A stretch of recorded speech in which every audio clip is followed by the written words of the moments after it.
Oh my God, it has been a long wait, interminable, never ending. But Lions' first test has come into view.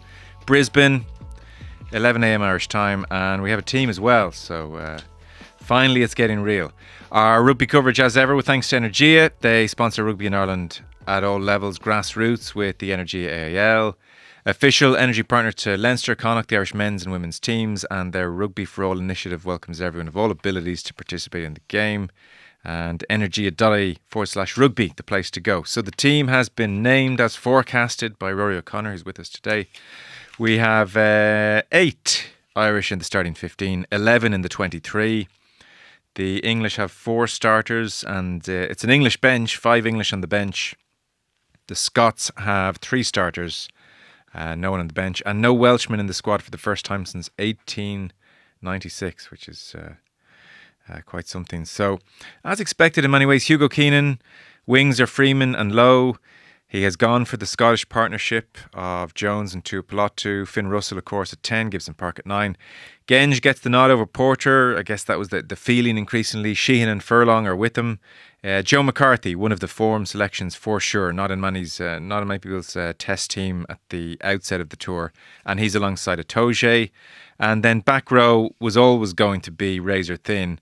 Tyg Byrne gets the nod at 6, Tom Curry at 7, and Jack Conan at 8. On the bench, Kelleher, Porter, Bundyaki of the Irish, and Marcus Smith, I guess, is the big winner on the bench. Ben Earl is there as well, Ollie Chesham.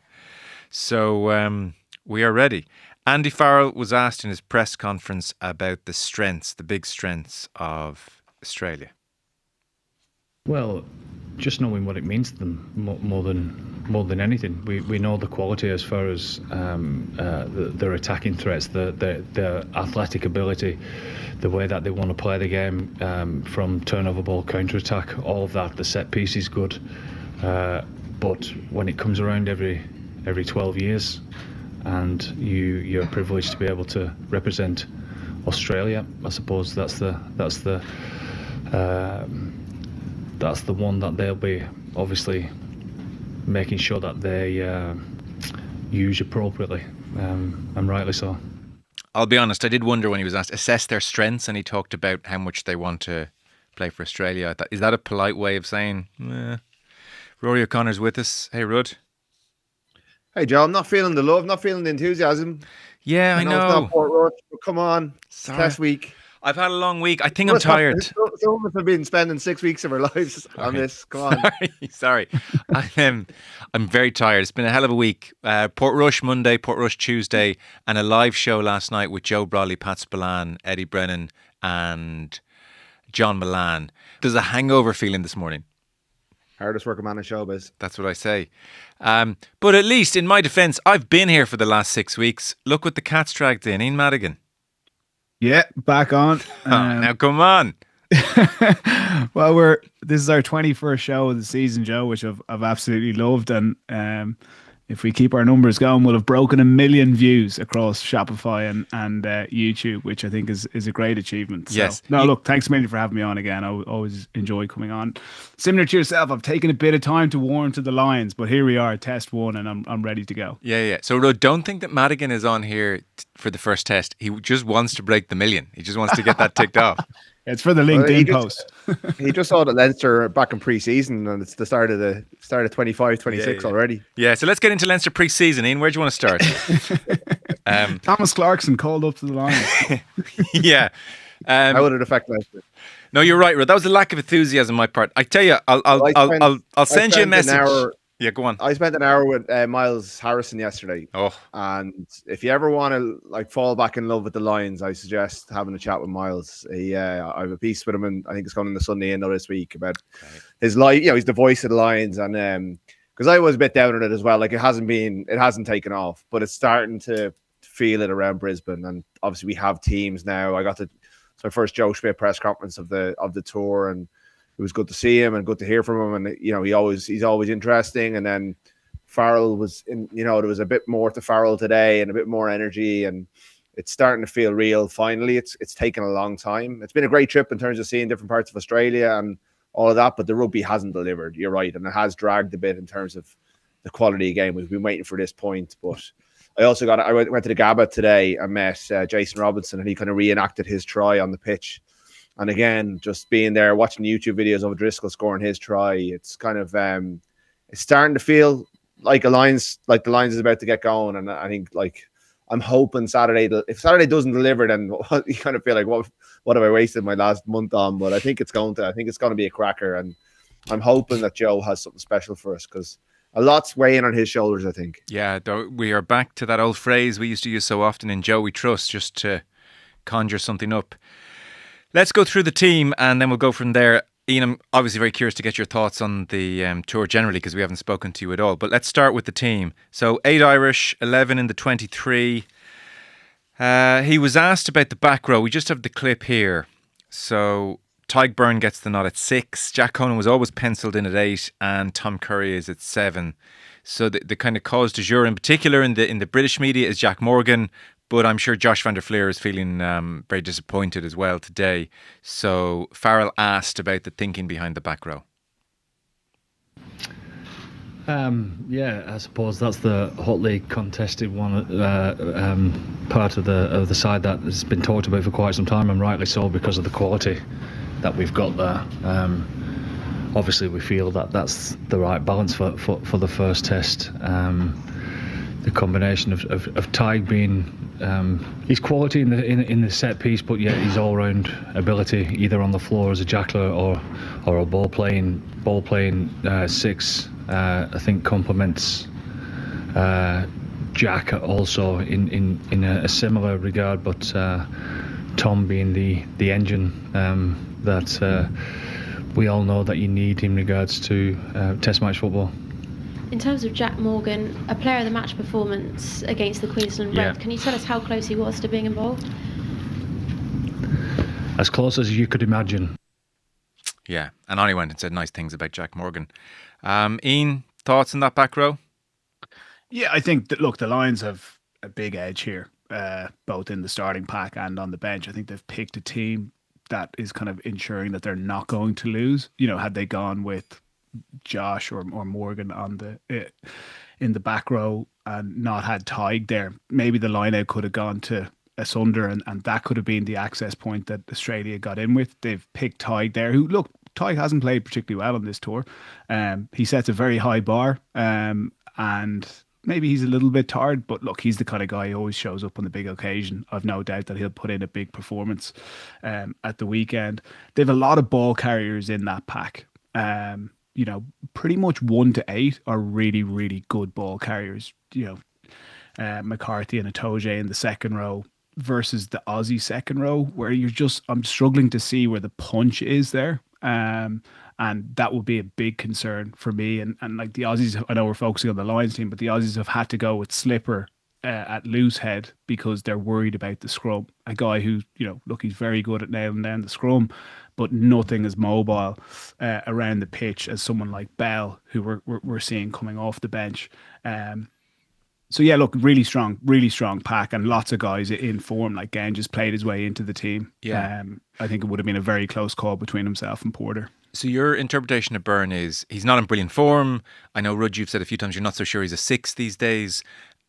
But what the security he'll give in the line out means that maybe you could get a 9 or a 10 out of 10 in the loose as a 6 out there, and let's call Beirne a 6 or 7 out of 10 at the moment in the loose. But he guarantees or gives you a much better chance of having secure line out, and therefore slightly less ambitious, slightly less eye-catching, but to use your phrase, let's make sure we don't lose. It's a good, solid, sensible kind of choice.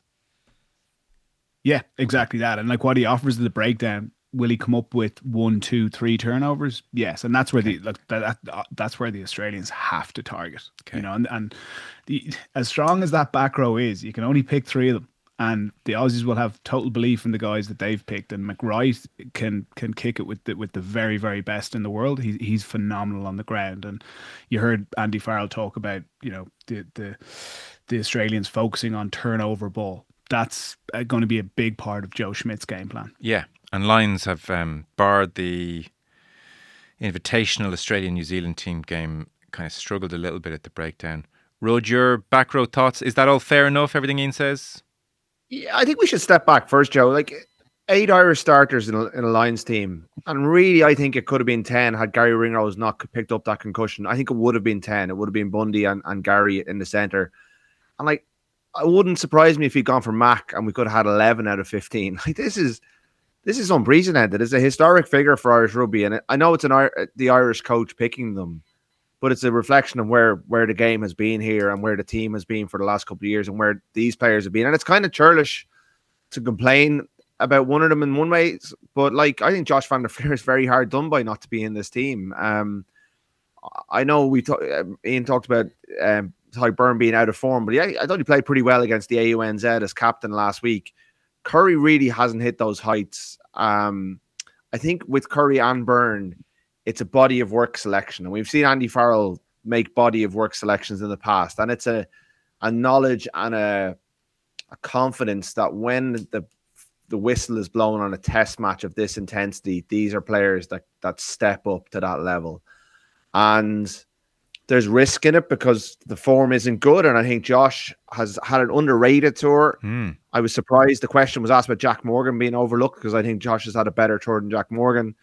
Josh has started the last 14 games in a row for Ireland. He started something like 47 out of the 59 that Andy Farrell has had for Ireland. He's been a World Player of the Year during that time. He's never let Ireland down. He's never let Andy Farrell down. And I don't think he's the kind of... I know he's not the person who's going to be throwing his toys out of pram. I say he was the best attitude of training today or yesterday when he knew. But I'm sure he's really disappointed. They sent him off on a kind of charity thing down to the Great Barrier Reef in a helicopter today, which I'd say even Josh, who is the most sunny side up kind of personality, I say even he was miserable on that journey with Henry Pollock and Duhan van der Merwe. And look, his series isn't over. He'll still have a role to play. But I can understand why he will be disappointed. And Curry, I think Curry is the one player who owes Andy Farrell a performance because Andy Farrell has shown an enormous faith in his ability. Now, he had a great Six Nations. He's played in the World Cup final. He is a top end 7. But he came into this with a bit of a wrist injury and hasn't played particularly well. But the coach has shown a huge amount of faith in him. And Byrne to an extent. And they need to deliver because this is the area, the ground game and the air game. This is where this test is going to be won. Okay, very interesting. Do you ever think Ian being such a good model professional like Van der Flier makes you easier to drop in the tight calls because you know he'll take it so well? No, I don't think so. I think look, it's good that he'll take it, reasonably well. But no, and I've no real issue with either way. Like if a player throws the toys out of the pram a bit, I kind of like it in a way because it just shows that they care. And maybe it takes them a couple of days to turn around, but you're going to see a massive reaction. Maybe that's the guy who's going to be counter-rucking and smashing guys in training. That's going to give you the edge that you're going to need to win a big test match. So it doesn't come it's into not necessarily the right thing to be, this is fine, Yeah. I'm glad you say that Van der Flier's had an underrated tour as well, because I listened to the press conference and it was all about Jack Morgan, and I did find myself thinking, geez, Van der Flier's just been like himself, just been really good. So he can feel every bit as disappointed. Ian Farrell said regarding the centres, because everybody has had the same thought that they come in pairs, and once Ringrose got injured, that was bad news for Aki. Now, he insisted it's about far more than combinations and about balance from the bench. But I have to say, the second Ringrose got injured, I did think that's bad news for you, Bundy. Yeah, so did I. What also goes against Bundy in a way is how well he played off the bench in the Welsh game. He turned that game around for us, and showing that is really important. Josh doesn't have a whole lot of experience coming off the bench. He's done it a handful of times for Leinster. That could have gone against him, whereas Ben Earl has done it for England, and it is a skill that the likes of Jack Conan has mastered. But yeah, look, it did go against Bundy, but I'm sure he'll have a big part to play off the bench with Tui Pilatu and Jones. Like, it's a good centre partnership, and they've both been playing well on tour. But I think it's an area that we're going to see Joe Schmidt targeting. The way the Lions are defending doesn't necessarily suit Jones. When he's playing for his club or he's playing for Scotland, he's much more used to staying connected, not necessarily being forced high the way we would see Ringrose defend for Leinster and to an extent for Ireland. He's got Tui Pilatu inside him who does like to bite and does like get caught on his heels. So Joe's going to be sending traffic in there, trying to get him to bite, create a disconnect with Jones, and then try and play either side of him. And the golden boy of Aussie rugby now, Suolihi, that's going to be the game breaker. So can you give him opportunities with space to get his hands free, not necessarily to make line breaks, but to get his offloading game going. And I think that's going to be the key area for Joe Schmidt. Okay, really interesting. I hadn't considered that Jones' reticence in shooting up the ringrose way. I guess that is one of the big differences. Yeah, and like it's been frustrating watching these warm-up games because, it's the equivalent of playing at pretty average club sides is the reality. And even like that combined Australia-New Zealand side, I think the days of cobbling these teams together within a week and having to learn all the systems, we're past that. And we've even seen the Barbarians really struggled against South Africa in that test match. There's just too much to cover in a week. And for the stage that the Lions were at, they simply demolished them. And that goes against guys in a way because it loses its credibility of the performance. So yeah, it is an interesting one as regards momentum coming into it. Yeah. Rud, you were absolutely right to just for a moment acknowledge 8 starters in a line side. Amazing achievement for Irish rugby. I think the problem is the vast bulk of the 8 I've digested about a month ago. I figured they were mostly going to start. The real bolter on form, and it's a great story, is Joe McCarthy. Because, I sort of think, Joe had the high of Marseille in an Irish jersey, and it was such an announcement. And it's tough to hit those highs routinely, and there've been some bad penalties. This sort of, maybe I'm doing him a disservice in the last 6 months, but in particular, this Lions tour, it really feels like, geez, yeah, that's the kind of guy who announced himself a couple of years ago, really back to his best. Yeah, no, I don't think he's ever dipped that low, but I do think he, the France game and that mistake he made, and like it's really like he still carries really well, and he takes the game to opponents, but he lets himself down sometimes with his discipline. And Andy Farrell was asked about him at the presser today, and he said he's worked out the kind of player he wants to be, and he wanted to master the dark arts and become a complete kind of tight head lock, and he said he has done that in the last couple of months, and probably being here and working with a Toje on a day-to-day basis is really good for him. And he's still very young and very inexperienced. And that performance in Marseille was such a stunning thing to deliver on your first big day out. And he had played in the World Cup quarterfinal at that stage. But, the talent is there, but it takes a while to put it all together. And he's starting to put it all together. And Farrell loves him. Like, he loves him. He's an Andy Farrell kind of player. He's uncomplicated, I think, in the way he approaches the game. He just wants to win gain line and make game, and stand up for his team and take a step forward every time he has an involvement in the game.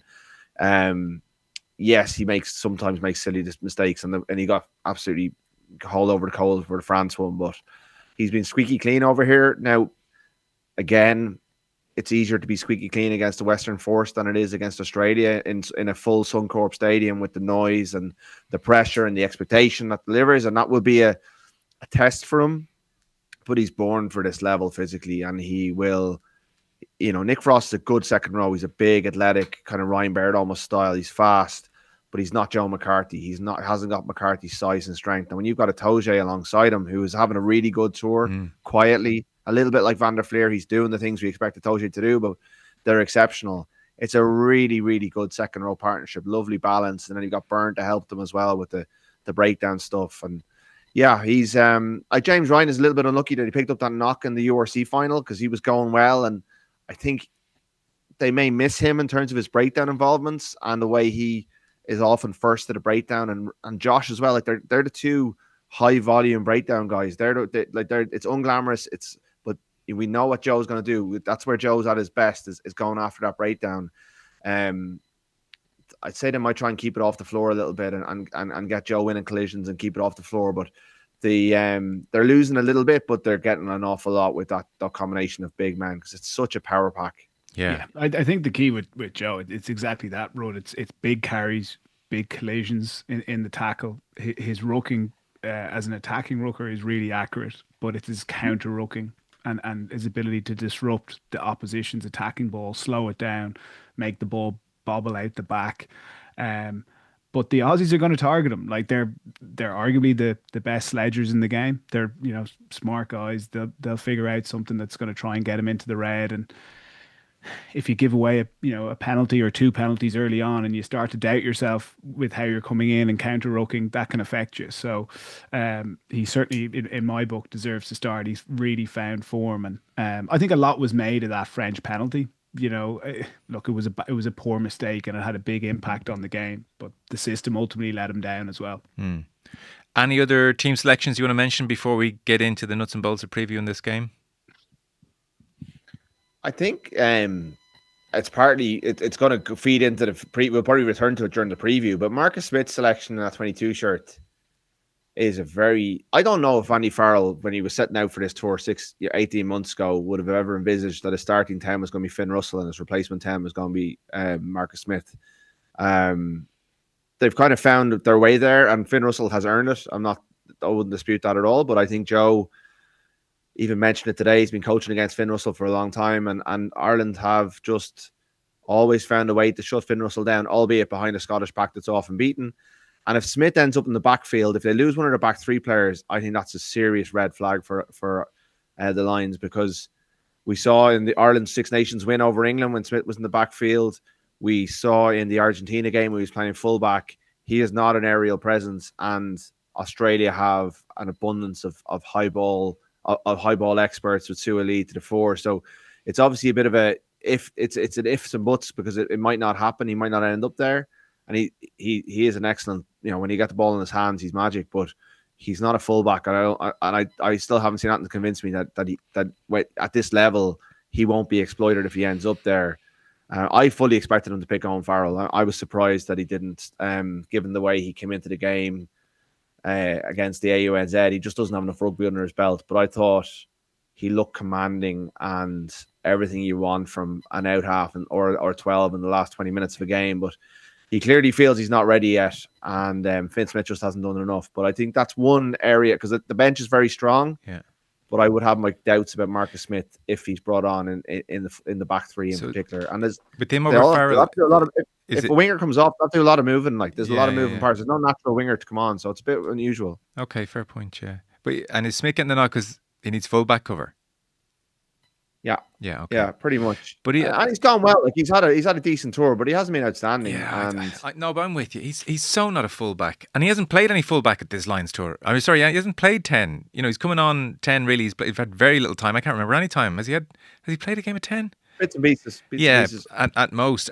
Generally, it's fullback, and even like Rudd's point about the aerial presence is one thing, but even in the Brumbies game, he got so narrow. So needlessly for one of the tries, like in a microcosm. Joe Schmidt's drooling looking at that. Yeah, Joe will definitely be thinking if he gets on and there's back 3 injury, how we can target him. And it's about going back down the side that he's going to be on. And will they have the nous to do that? Yeah, potentially. That is one way that they were exposed. Would they have considered not going without half cover and had Hansen on the bench? I'd say they probably did. I'd say that conversation definitely happened. And Hansen, I've given him a tough time on this podcast a couple of times this year. He has really found form. Like he is back playing the best rugby that I've seen him play. Similar to what we saw in the World Cup. He just looks really fit. He's agile. His repeat effort, and he's arguably one of the best wingers in the world at getting into the back line as a link man. And he was also, arguably a bit hard done by not to be in the 23. Okay, is it his foot injury, Rudd? Is that second test, third test? Oh, he was out injured, was he? He's out. He picked up a foot injury himself in Ringrose. I think he said, it will come too soon for Tuesday. They're playing a First Nations team on Tuesday. He won't be fit for that, but I think they say all of them will be back for the second test. Okay. Ringrose was going through his protocols, was looking good. Kinghorn as well. They wouldn't be keeping them around. Like they sent Elliot Daly and Thomas Williams were gone within 24 hours, so they don't keep you around unless they know you're going to get back. So yeah, Mac still could have a role to play, but that did limit. Like losing Ringrose, losing Mac has definitely limited their options in that space. Yeah, okay. I'll ask you about Joe Schmidt's press conference in a moment, Rory, and we'll get into the game. But Justine, their best performance was that most recent one, but that was not the test team in the main, and it was against a scratch side, so you can kind of discount it a touch. What have you made of the performances, the style of rugby, the thing in general? Yeah, like they've played well after a disappointing performance against Argentina, where the team was only together for a week beforehand. But it's very easy to get on front football against these club sides, and the Lions have done that, and they've been able to move the ball into the 13 channel with ease. Once you continue to stay on the front foot, they've played a calculated game in the sense that they play the game in the right areas. Even when they're playing against these weaker sides, they've kicked the ball quite a lot, and I'd expect them to do the same against Australia. And we're going to see a real territorial battle there. It's actually it was interesting hearing the coaches talking about their preparation, and like Joe strategically has just gone with one game against Fiji. And when you're as an analyst or a head coach and you're analysing Australia playing Fiji, you're not going to get a huge amount from it because the Fijians play loose. There's not a whole lot of rucks. The way they would contest the line out, it won't give you a whole lot there either. And Joe will have intentionally done that. Whereas the Lions have obviously played, 5 or 6 games. There's a lot of footage for them to troll through there. And Joe's the master at finding the chinks in the armor, and he will have done that. So he'll have a clear plan going into this game, and kind of looking forward to taking you through how I think, or what I think Joe's plan is going to be in how he thinks he's going to be able to win this game. Yeah. So, Ruaidhri's press conference. Yeah, relaxed. I've been hearing, the Aussie media call him Genial Joe because they kind of heard all the horror stories from us, and then and he's been a pleasure to deal with from their point of view. And I do think that in the 6 years he's been away from Ireland, that he has evolved, and he's taken a slightly new. I'm not saying he's any less of a rugby coach or any less intense around the game, but I think the fact that he's not going to be the Wallabies coach after the summer, there's a small bit of pressure off here that he's come in to do a job for Australian rugby. He was convinced by his friend Peter Horn to come and do it. He's here for one kind of this and the rugby championship, and then he can move on. He's not thinking long term. He just has this one focus. He's got some great athletes to work with. He's coming up with a plan against a team of coaches that's like he can never have gone up against an opposition with so much knowledge of what he does. Between like David Nucifora brought him into the Auckland Blues in the mid-2000s and then worked with him for nearly a decade in Ireland. Farrell, Sexton, Andrew Goodman played for him. Simon Easterby was his assistant for years. John Fogarty played for him.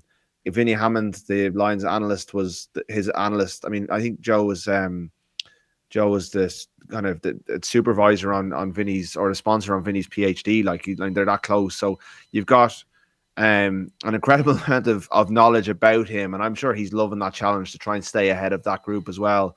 And yeah, he wore it all really lightly, although he was still Joe, and he still answered everything in his own inimitable way, and he sidestepped the hard stuff, and he drew attention to what he wanted to draw attention to. And obviously the big stuff was Tom Lina and the injuries, and when has he ever given an out half a game of his magnitude? Like, he had Johnny for so many of his big Ireland games.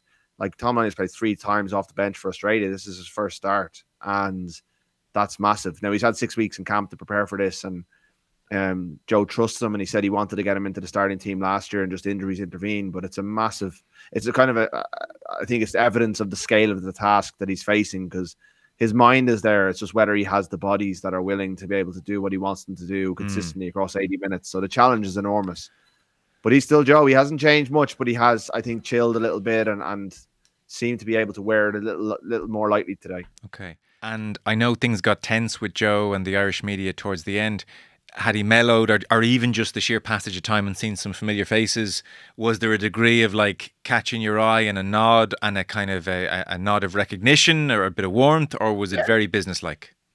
Yeah, no, I mean, it was a very big press conference. Okay. It was in a very small room. So, but yeah, he was, whenever any of the Irish lads asked a question, it was first name, including myself. And, it would be well known that me and Joe didn't get on great when he was here, but I know a couple of the lads got on or met him up in Newcastle they played Fiji in Newcastle, which is north of Sydney, and they flew down in the same plane and had a good chat with them.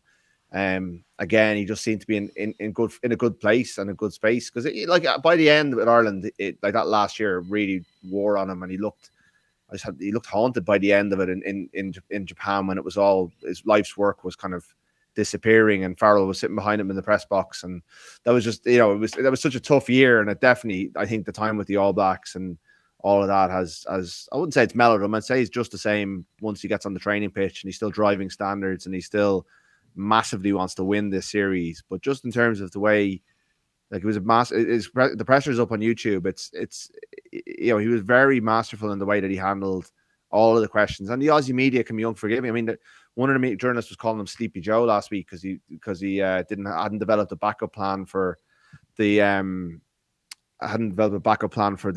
10 position, and like that annoy him. And his team got out on Tuesday, and that'd annoy him as well. None of us ever got it out on a Tuesday. If you got it on a Wednesday, you were doing well, and that annoyed him. So I'd say he would have, like, back in the day, that would have really triggered him, and he doesn't seem to be bothered by it, whether he is behind the scenes or not. He was just projected an air of very self-assured, very not confident in terms of winning the series. He was very reticent to make any bold predictions. He just wants to, he said, we want to do Australia proud, and we'll kind of give a great performance. But I'd say there's a quiet confidence in his own ability to find holes in this Lions team and to identify weaknesses that they don't know are there, as we saw in the 2023 World Cup quarterfinal between Ireland and New Zealand. His fingerprints were all over that performance. Ian, did he ever turn around to you guys on a Thursday and say, "Stop leaking the team, please, stop. Whoever's doing it, stop"? Or did he address it with the team? Like Joe would control all aspects, and he did not like when the team went out. If it was going out every week, he wouldn't be bringing it up every Thursday who's got the team out, but he'd probably make a point if it was, let's say, early in a Six Nations campaign. He'd make a point at the first game being like, guys, this is giving our opponents an advantage here, whether you're in or you're out, like, keep it in-house. So and if he said it and then that week it leaked out, would there be a... You see, like, the thing is, there's no necessarily proving exactly where it's come from. Like, and it could be someone guessing the team right. There's also, like, media access at the start of training. Like, there's nothing saying you can't be looking across from the car park in Carton House to see it. So look, there's loads of different ways that it can get out. It's not necessarily players. So, like, you don't want to be wasting a load of energy trying to find out where it's coming from.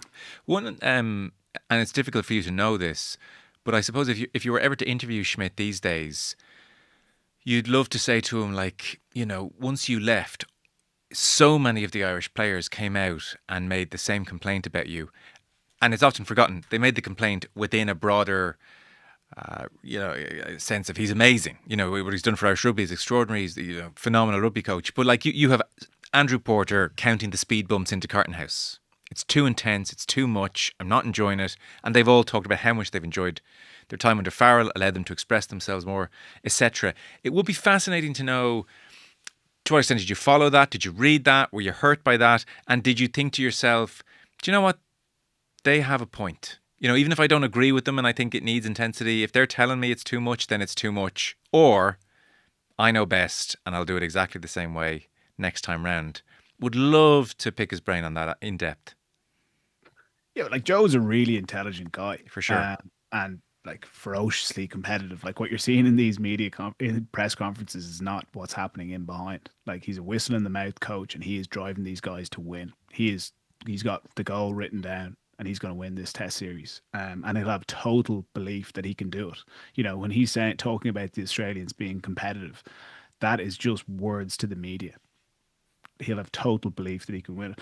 But look, he will have looked back on his time with Ireland and see how it finished up, and he'll probably go, you know what, I actually got that wrong. And he will have definitely adapted when he was with New Zealand, and even what we're seeing with Australia. Like, the word from the camp is that the players love him. It's interesting with this cycle of coaches. Like, I always say it with, like, strength and conditioning coaches. Like, you'll have a head of S&C who's all about, like, volume and training hard, and it's 5 sets of 8, and you come in, you tell him you're stiff, and he goes, I don't care, you're doing the full session, and that's it.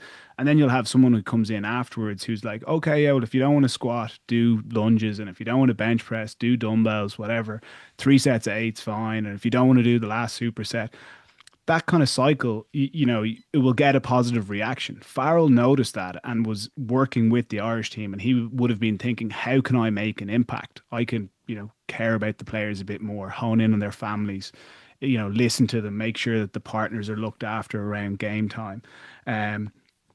And that got a really positive buy-in, and he's managed to kind of keep that going, and keep his voice fresh. But what Joe was doing for such a long time with Leinster and Ireland worked. Like, the success he had was phenomenal. It was such a shame the way it finished. And I remember coming back into the Ulster dressing room and I was astounded. I was like, is this the same Joe who won all the Champions Cups and Six Nations that we're talking about? Shane Horgan always says that as well, when all the players of the last year or two tell the stories of Joe, as they have done publicly. Shane Horgan would often say, I don't recognise that Joe. Yeah. I didn't meet that guy. Yeah, totally. So, but no, look, he's going to have a clear plan on how to win this first test. And I think this is the one that he knows if they're going to have a chance, they need to win this first one. Okay. Well, you're going to lay out the plan for us in a second. Ruud, just give us a quick word. The headline team used, I mean, I was scanning through the sheet and I didn't realise Will Skelton, for instance, was carrying an injury, so he doesn't make it. Rob Ballantini doesn't make it. And as you've alluded to, he's gone for Tom Lina, 22 years old, Reds out half, to step into the breach at 10. So it's not ideal on that front for Schmidt. Yeah, I think in an ideal world he would have Taniela Tupou, the Tongan Tour, at tight head prop, but he's lost all form and is really struggling. He gave an interview to Jonathan Drennan in the Sydney Morning Herald earlier this year where he kind of talked about how he'd forgotten how to play rugby. And he's going to Racing 92 at the end of the rugby championship, and he's in the squad, but he hasn't made the cut. But if you had the Tongan Tour, Taniela Tupou, with Will Skelton behind them, and then you had Bobby Valentini, who has won the John Eales medal, which is the best player in Australia for the last 2 years consecutively, like their best player, hands down. That's a different team. So, Fraser McRoy's still a brilliant player. They've brought in a debutant called Nick Champion de Crespigny. I think that's how you pronounce it. Mm-hmm. It's a Norman name. He's he played for Cass for 3 or 4 years. He's 28, making his debut, but that's because he was abroad. He's tough, but he's big, and he puts himself about at number 6. But he played for the Western Force against the Lions, but he's not Rob Baldini. So they're definitely not the team that Joe would have wanted to put out there in the first game. And obviously, like Nola Lisaio was the 10 he had been building his plan around, but he got a whiplash injury in the Fiji game and had to go for neck surgery, and that left him in a real bind because Ben Donaldson, they just don't seem to trust Ben Donaldson, who has 20 odd caps. And then they brought back James O'Connor, but like he'd never been in a Joe Schmidt camp before, and he's been at the Crusaders last year. He's gone to Leicester next year, so that was a bit of a stopgap. Get him in for experience. He's 35 now, so they've turned to the son of Michael Lina. 36 years after Michael Lina faced the Lions in 1989 in a 2-1 Test series defeat, his son is doing it at Suncorp, and that's a great story. But it's a big ask for him to do it. Now he's surrounded by really good players, really good experience. I think one thing Joe has here that he didn't have in Ireland is an athletic profile of player that he will probably trust them more in contact to move the ball and make their, win collisions and offload. And we saw when they scored that unbelievable last minute try against England, an ambition that maybe with Ireland he tried to tighten up and control things a bit more. I think he'll let these players play a little bit more because he has such, like Joseph Suwili, he is a superstar. They're kind of they're hoping he'll have an Israel Folau-like impact on this series. So there's because he's a different profile, I think they'll play a different game, but it will be underpinned by the basic values that I'm sure Ian's going to touch on now of what a great Joe Schmidt team looks like. And when you marry that plan with these athletes, it's a very dangerous combination. Yeah. Okay, shooting, lay it out for us. What kind of game are you expecting? Yeah, well, look, I think that the Lions have multiple ways that they can win this game, because you've got such power and agility across the park, and then the big advantage that they have is depth, both in their training squad, like what they're coming up against in training, and then obviously coming off the bench. You just have such quality there, whereas like you're looking at the Aussie bench and you're going, well, that guy's uncapped, or that guy's got 5 caps, or he's only 22, so they're unproven. For the Aussies, like there's probably one way I can see them winning, and it's a blueprint that Joe Schmidt has gone to before. You think back to how New Zealand beat us in the quarterfinal. I think we were the better side leading into that, and if that game was played 10 times, I think we're winning probably 6-7. But Joe found a way to win the one that mattered, and a key part of that was the short side attack. Not necessarily going into the middle of the park, and he allowed Ireland to tire themselves out that day by playing the multi-phase. But when New Zealand were in possession, they went short side attack, kept the gain line, and really frustrated the Irish team. So it's going to start with the aerial battle, and they've a very good 9 in Gordon. He's a very accurate box kicker. I think the focus for the Aussies is going to be just getting up into the air and not necessarily catching the ball, just creating breaking ball. And Joe will have prepped these guys within an inch of their lives about getting on the scraps. It'll be all about diving on the bomb, detonating it, winning possession back, and then probably going to another kick. And we're going to see them kick the ball, create contestables, and then compete on the ground. And that's going to be a key area when they're defending, is like how they contest the breakdown, McRight, and they're going to be really patient on when they do move the ball. If they win the ball on the ground and they create those turnovers, then we'll see the Aussies play. Outside of that, for the first 60 minutes, it's going to be all about the aerial contest, creating breaking ball, and then when they do win it, it'll be short side attack. And Joe's going to try and create this game going down 60 minutes into the final quarter. Can it still be within a score? And can the Lions, realize, geez, they're going just short side attack. They start to park up a bit. And then they've got like 3 game breakers in Ikitau, Suolihi and Wright. Tom Wright is genuine world class. I don't know how he missed out on World Cup selection last time. Ikitau is quality, and Suolihi is the key guy. Can they get it to the final quarter, and maybe it's a turnover, maybe it's breaking ball, and then they start moving it to the long side where you catch Tui Pilatu on his heels. Jones maybe wants to get high but gets it wrong. Suolihi gets in possession, gets his arms free, offload, Tom Wright on a short line.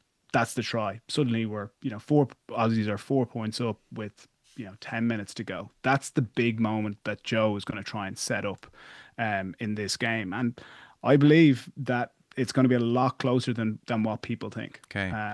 Would that be a typical thing of Joe's? Like, we will invest 60 minutes in the short side to sucker punch him. Exactly. Yeah. Right. He knows that they've got more firepower, and it's not like he's going to go in naive and go, you know what, I'm going to put on an entertaining performance. Like, what Australia needs is to win this game. They're coming 8th. They're ranked 8th in the world. Their club sides have put on a pretty poor showing here. They lost the last Lions series here. They've got the World Cup coming up in 2 years. Like, they need to win one of the first 2 tests, and I'd be a big believer that if you're going to win one, it's catching the Lions on the hop in this first one. Yeah, well, the tour needs a first Australian win as well, I suppose.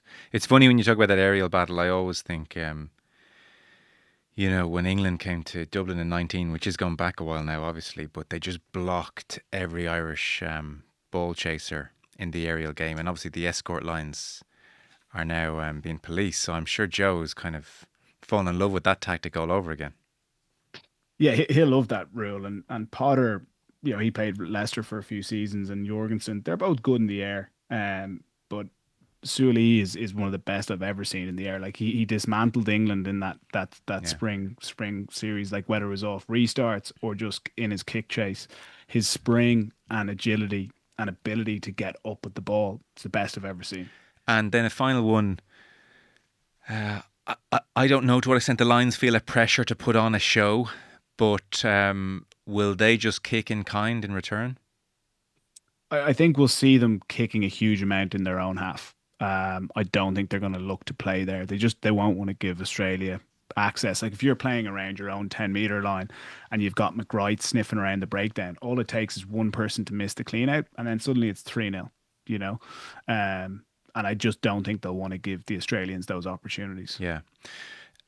Rud, in a way, we were chatting about it outside in the office before we came in. The worst possible outcome for the tour, if we're taking that bigger view again, is Lions don't play especially well and win the game. That's my nightmare scenario.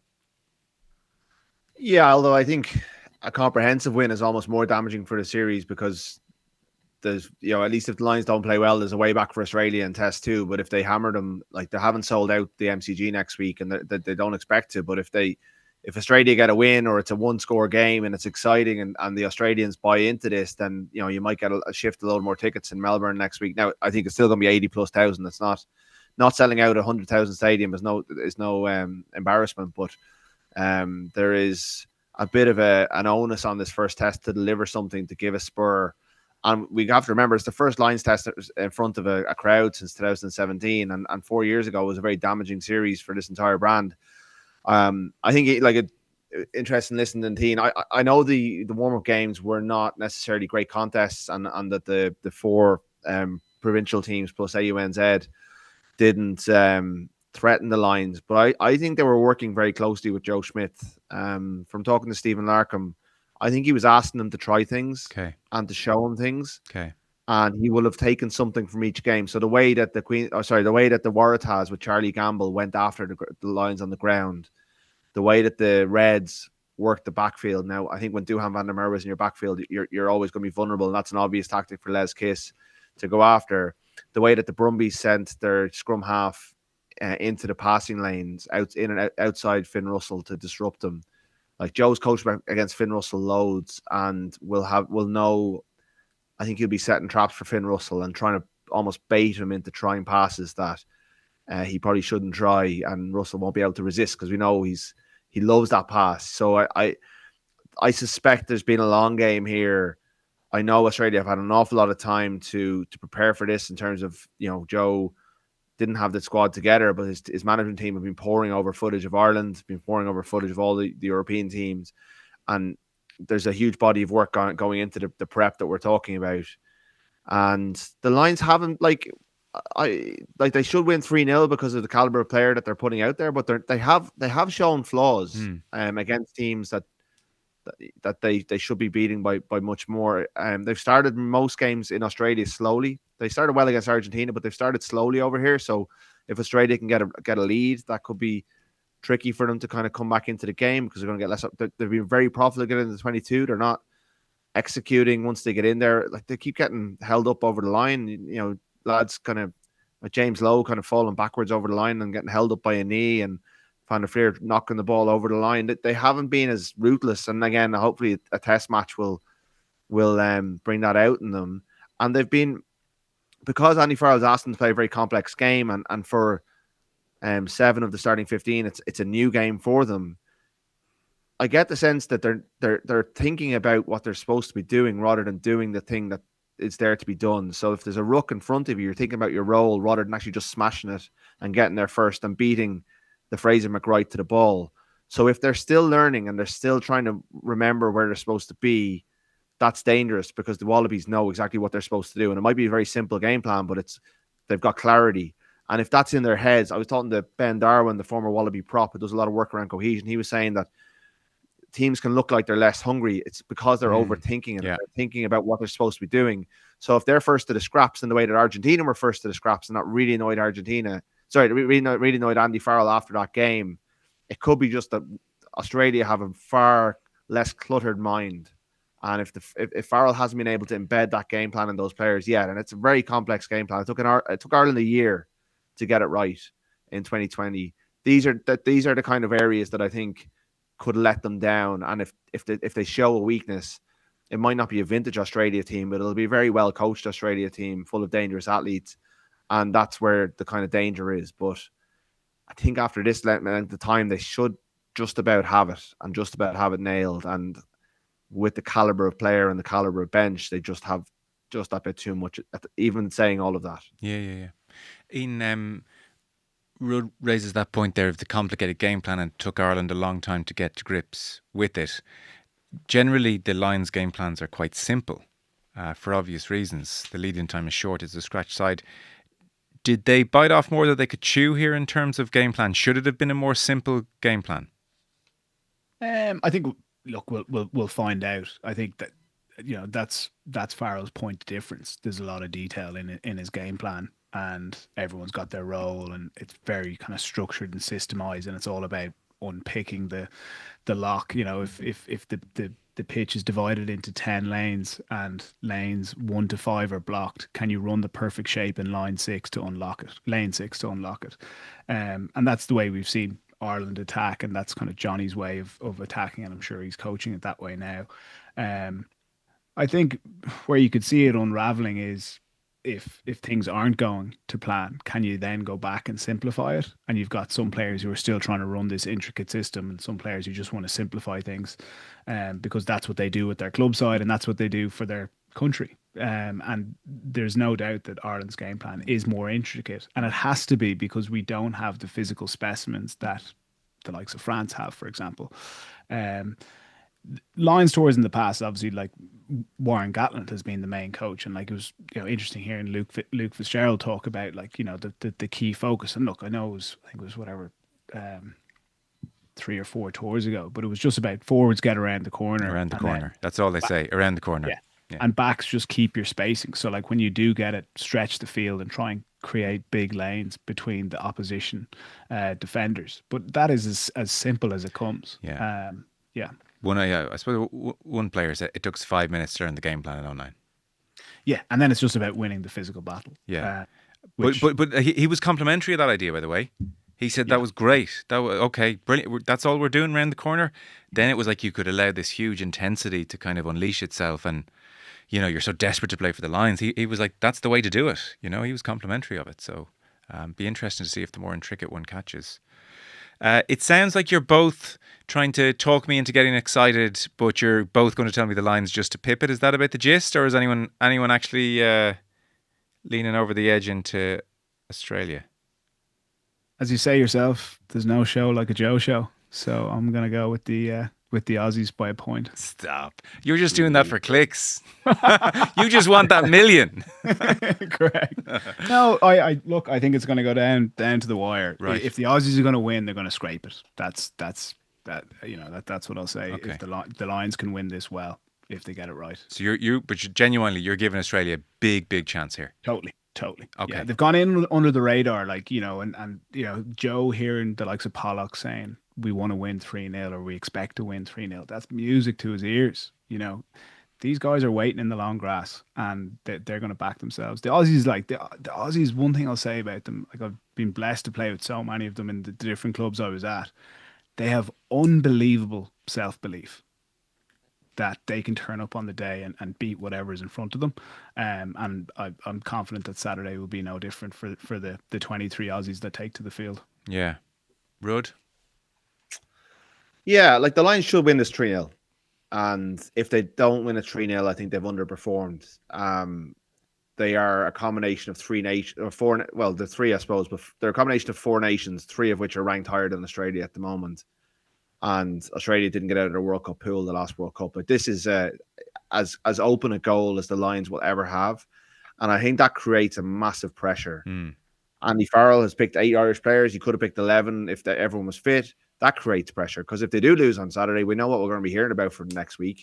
They picked too many Irish lads. So there is a very different dynamic to this series and a very different dynamic to this opening test. And they haven't played that well. They've won big games big, and they were good. They were good in that last game, but the AUNZ were such a rabble that it's hard to have any real faith in their form line. And I do have faith in what Joe Schmidt has to offer and what he can do with a rugby team with that level of preparation. But I still think the Lions will win. I think they have too many good players, and a lot of them are playing well. Even though the team hasn't come together, they've been building towards this one thing. The only the fear, I suppose, there's a few fears. Joe will do them, that they've sailed through these games with low intensity. If the intensity is really high on Saturday, that it almost comes as a shock to them. And that they've overdone the complication, because they are, like, in the last, since Johnny Sexton retires, the Ireland team hasn't flowed in the way that it did in 2023. We've come off a peak. And at times I've been looking at them going, just go direct. You're bigger and stronger and you're better forwards than the team you're playing against. And they're still trying to play these intricate passes. And the game has changed as well. Like, teams, Australia will absolutely make shit, as Jacqueline Arbour says, make shit of the Lions breakdown. They will go after it. They'll try and spoil everything on Jamison Gibson Park. And that makes it hard to play that game. And the game has shifted a little bit, as we talked about a lot at Six Nations. And you wonder if Ireland's game has kept up to the way the game has shifted. So there's a lot of things that lead you to doubt that the Lions can do it, but at the same time, when you peel it back and you look at the two lists of players and the way they've gone about it, they should be able to put together the performance and win it on Saturday. Yeah, okay. Well, 11 a.m. One quick one before you go, Rory, because you feel so far away here, and the Lions' schedule has been so tight and compressed, and it feels like it's either a match day or a travel day or the day before a match day. And obviously with Lions tours, you associate then with there's a touring aspect, and that involves going to schools and just, I don't know, doing all of those things which are, intangible in some ways, but they're such a part of it. Have the Lions done that? Has that been a part of this tour, or how's that been factored in? Bits and pieces. They've trained in schools, but a lot of the times the students of the schools have not been allowed in to see them train, which is, in the schools, they're a bit miffed about, because when the Springboks come, they're allowed to just kind of go down and watch. And I think they've got a bit of criticism for it, and we've started getting more word of community events. And I think they did actually they changed that policy on the last day of training yesterday in the Churchy's school where they were. So maybe they're starting to listen. I do think that it's been so intense and so busy, and they've been moving so much that it has been hard to make any connection with Australia. They've kind of just passed through. And look, professional sport is, and they are like very obviously saying we want to win this 3-0, and we want to be the best. We want this to be among the best Lions achievements ever. And they're focused in, honing on that performance. And I think they look at past Lions tours and kind of the tour element as almost a weakness of past Lions tours, and they would say, the Lions have not been a successful team, and this is the way we win. And we have David Nucifora and Gary Keegan, high performance experts, and we keep ourselves to ourselves. We're here to win. We're just going to keep in our bubble. We're going to build our team relationship. We're going to represent ourselves as best we can, and people will fall in love with us because of the rugby that we play. So they'll be judged. I think when you do that, you have to win again. You haven't really got out and about. Like, you do see them around Brisbane a little bit more than you would have in other cities. They are getting out and about. Their media is quite restrictive, so we don't see them an awful lot. What we do is very controlled, so you can be lulled into a false sense of it as well. And I think they need to get their message out a bit more. But a little bit like modern life, I think they're seeing a lot of Australia through a phone, or we're seeing a lot of them in Australia through a phone, rather than actually Australia getting to touch them in the way that teams of the past will. And maybe that will never come around again. Maybe that's just modern life. But I think the series is a good series, can save this tour in terms of its impact on Australia. But Australia hasn't really been interested in it until now. I mean, we've had press conferences with no Australian journalists at them on this tour. NRL is flying, like the game in Suncorp tonight. When we get to Melbourne, that's an AFL town. Like, rugby is fighting such a battle. And yes, a big series can help save rugby, but so far, I don't think the Lions have seen it as part of their remit to try and maybe it's not, to try and help Australian rugby up, apart from the financial aspect of the games. And the ticket prices are very high as well. So it's kind of a barrier to come. And I think the games have been much more expensive than, say, going to see the NRL games in the same city that week. And so it's kind of hasn't really landed so far. I've written about it. We talked about it already. Yeah.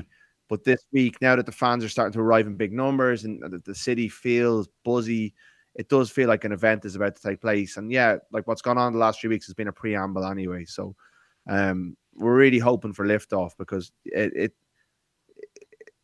a big effort, and a lot's gone into it from the players. It's a big commitment and all that sort of stuff. And it's been building towards this point. I really hope it delivers a great game. Okay. Very interesting. Just to say, by the way, on Saturday, Will Slattery, Keane Tracy, Bernard Jackman will be having a watch-along.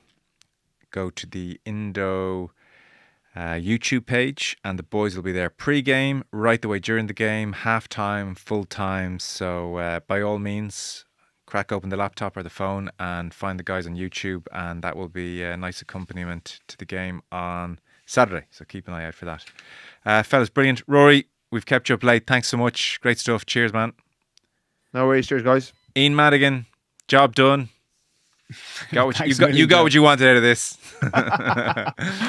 No, super stuff. Catch you next week. Thanks so much. We'll see you later. Bye-bye.